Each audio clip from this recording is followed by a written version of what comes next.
11.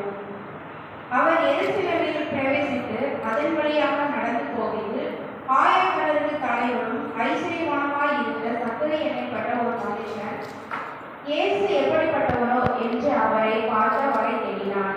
அவன் குள்ளனாய் இருந்தபடியால் ஜனக்கூட்டத்தில் அவரை காணக்கூடாமல் அவர் போகும் வழியில் முன்னாக ஓடி அவரை பார்க்கும்படி ஒரு காட்டத்தி மரத்தில் ஏறினான்.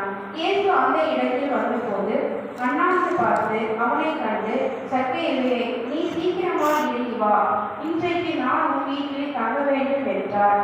அவன் சீக்கிரமாக இறங்கி சந்தோஷத்துடனே அவரை அழைத்து கொண்டு போனான். அதை கண்ட யாவரும், இவர் பாவியான மனுஷனிடத்தில் தங்கும்படி போனார் என்று முன்குறித்தார்கள். சக்கேயு நின்று கர்த்தரை நோக்கி, ஆண்டவரே, என் ஆஸ்திகளில் பாதியை ஏழைகளுக்கு கொடுக்கிறேன். நான் ஒரு வருடத்தில் எதையாவது அநியாயமாய் வாங்கி கொண்டால் நாளத்தனையாக திரும்ப செலுத்துகிறேன் என்றான். இயேசு அவனை நோக்கி, இன்றைக்கு இந்த வீட்டிற்கு ரட்சிப்பு வந்தது. இன்னும் ஆபிரகாமின் குமாரனாய் இருக்கிறானே, இழந்து போனதை தேடவும் ரட்சிக்கவும் மனுஷகுமாரன் வந்திருக்கிறார் என்றார். வாசிக்கக்கூடிய வேதபாடம்